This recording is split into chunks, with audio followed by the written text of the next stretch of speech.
대한민국 경제를 지탱하는 두 개의 축, 수출과 내수입니다.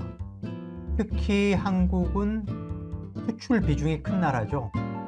그런데 트럼프 행정부가 들어서면서 지금 수출 여건이 악화하고 있어서 좀 걱정이 됩니다. 또 하나의 축, 내수. 정말 우울한 소식들이 계속 들려오고 있는데요. 내수가 최근 한 20년, 30년 동안 계속 내리막을 걷다가 이제는 완전히 지하실 바닥을 뚫고 밖으로 완전히 지하로 뚫고 들어갔다. 내수가 무너졌다. 붕괴됐다. 라는 우울한 분석이 나오고 있습니다. 지하실 구경하게 될 겁니다. 문제는 이게 일시적인 현상이 아니라는 겁니다. 경제라는 게 사이클을 그리잖아요. 내수도 좋을 때가 있고 나쁠 때가 있고. 그런데 지금의 내수 상황은 일시적인 현상이 아니고 내수 실종, 최악의 내수 상태가 만성화, 장기화, 구조화되는 상황으로 지금 치닫고 있다. 왜 그러냐? 아시겠지만 지금 인구가 줄고 있어요. 그리고 고령 인구 비중이 기하급수적으로 늘고 있어요. 다음에 천문학적인 가계부채, 빚 갚느라고 허덕허덕대요. 가게마다. 또 가게가 금융자산이 좀 큰 자산 구조를 갖고 있으면 모르지만은 부동산 편중이 너무 심해요. 이런 구조적인 요인들 때문에 내수 붕괴가 가속화할 수가 있다라는 걱정들이 지금 많이 나오고 있다. 그래서 고작의 경제버스 이번 시간에는 내수 붕괴의 실태와 원인을 한번 점검을 해보도록 하겠습니다. 자, 그래프 한번 보실까요? 성장이 안 되는데 내수가 살아날 리가 없겠죠? 자, 한국은행 그래프 보시면 알겠지만은 전분기 대비해 가지고 2024년 작년이죠. 작년 2분기에 우리 경제가 마이너스 0.2% 역성장을 했어요. 3분기에는 0.1% 성장을 했고 작년 4분기에도 0.1%, 그리고 올해 1분기에는 전분기에 비해서 0.2% 또 역성장을 했어요. 이런 식의 우리 통계를 잡기 시작한 게 1960년부터거든요. 1960년 이래 지금 65년이 지났잖아요. 65년 동안에 처음 있는 일이다. 내수가 계속 약간의 그 오르막 내리막은 있었지만은 전반적으로 보면은 20, 30년 전부터 계속 내리막을 걷다가 이제는 완전히 지하실로 들어가 버렸다. 이렇게 지표상으로 나타나고 있다는 거죠. 가장 중요한 내수 지표, 소매 판매 증가율을 보면은 소매 판매가 뭡니까? 우리 동네에 있는 옷가게, 신발가게, 구멍가게. 2021년, 2022년, 23년, 24년 3년 연속 마이너스예요. 마이너스 1% 내지 2%대의 마이너스. 올해 들어서도 마찬가지예요. 이것도 대한민국 역사상 처음 있는 일이에요. 그래도 물가상승률 정도 또는 물가상승률은 안 되더라도 어쨌든 플러스, 약간이라도 플러스 흐름을 보이던 소매 판매가 3년 연속 감소했다. 3년 연속 감소했다. 자, 장사가 안 되니까 어떻게 됩니까? 견디다 못해서 문을 닫는 거죠. 2020년 들어서부터 자영업자 폐업률이 치솟기 시작했어요. 그래도 2020년, 21년, 22년까지는 한 70만 명, 80만 명, 연간 70만 명, 80만 명의 자영업자가 문을 닫았는데 2023년부터 치솟았어요. 거의 100만 명 가까이. 작년 같은 경우에 98만 6천 명의 소상공인들이 문을 닫았어요.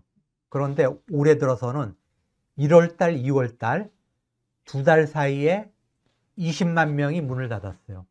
그러면은 올해 연간으로 따지면은 120만 명 가까이 문을 닫는다. 자영업자 100만 명 폐업 시대가 닥쳤다. 그리고 이거는 늘어나면 늘어났지 더 줄어들지 않는다. 자, 이렇게 소상공인들이 장사가 안 돼가지고 문을 닫으니까 어떤 현상이 벌어져요? 일자리가 사라지는 거죠, 일자리. 영업점의 판매 사원이 작년에만 10만 명이 줄었어요. 다음에 영세 제조업체에서 일자리들이 마구 사라지고 있어요. 제조업에서도 10만 개의 일자리가 사라졌어요. 또 인구가 줄어들고 경제 성장률이 떨어지니까 건설도 불황이에요. 집도 잘 안 짓고 오피스 빌딩도 잘 안 짓고 건설업이 부진하니까 건설업 일자리도 작년 1년 동안에 8만 6천 개가 사라졌어요. 이렇게 자영업자들이 문을 닫고 일자리가 사라지는 내수 침체가 한국 경제에 굉장히 심각한 타격을 주고 있다. 그러다 보니까 이 우리나라 자영업자 수가 한 560만 명 정도 되거든요. 전체 경제활동 인구의 5분의 1, 20% 정도 돼요. 그리고 최근 통계를 보니까 19%로 처음으로 10%대로 떨어진 거예요. 우리나라 자영업자 비중이 경제활동 인구 중에서 한때는 27%, 28%를 점하던 것이 계속 내수가 안 좋으니까 자영업자들이 도저히 장사를 하다가 안 되니까 아예 가게를 접는 거예요. 자영업자 비중이 이렇게 많이 줄었다. 그리고 이 560만 명 중에 빚이 있는 자영업자가 360만 명이에요. 그런데 문제는 그 중에 절반 이상이 최소 3곳 이상의 금융기관에 빚을 지고 있는 다중채무자예요. 자, 다중채무자가 3곳 이상 금융기관에서 내가 빚을 지고 있는데 장사가 안 돼. 또 빚을 내고 싶은데 이제 돈 빌려주지도 않아. 그러면은 카드 돌려막기를 하는 거예요. 카드 연체율이 최근 10년 사이에 최고로 지금 치솟았다. 최근 1년 사이에 신용불량자가 30% 이상 늘었어요. 이럴 정도로 자영업이 지금 완전 붕괴 상태다. 내수 업종 자체가 붕괴 상태다. 자, 그래프 하나 더 보실까요? 이게 그 한국은행 자료인데요. 주요국의 내수경제 성장 기여도예요. 2024년 우리 국내 총생산 GDP 성장률이 2.0%였는데 한국 같은 경우는 내수가 성장에 기여한 게 겨우 0.1%예요. 나머지 1.9%는 수출이 기여를 했다. 그런데 다른 나라 보세요. 인도네시아는 5.5%, 스페인 2.8%, 뭐 이태리, 프랑스, 독일 같은 나라도 내수의 경제성장 기여도가 우리나라보다 훨씬 크다. 그만큼 우리나라 내수가 어렵다라는 거예요. 자, 또 하나 그래프 하나 보실까요? 역시 한국은행 자료인데 1988년부터 96년까지 내수 소비가 연평균 9.1% 성장했어요. 이때만 해도 수출 성장률 못지않게 내수가 성장을 했다. 그런데 1997년에 외환위기를 겪으면서 4.5%로 급락을 했죠. 다음에 2003년에 카드 대란을 겪으면서 또 3.1%로 급락을 했고 2008년에 글로벌 금융위기를 겪으면서 2.4%로 급락을 했고 코로나 사태를 겪으면서 1%대로 왔고 그리고 아까 말씀드렸듯이 2021년, 23년, 24년 3년 연속 마이너스 성장을 했다.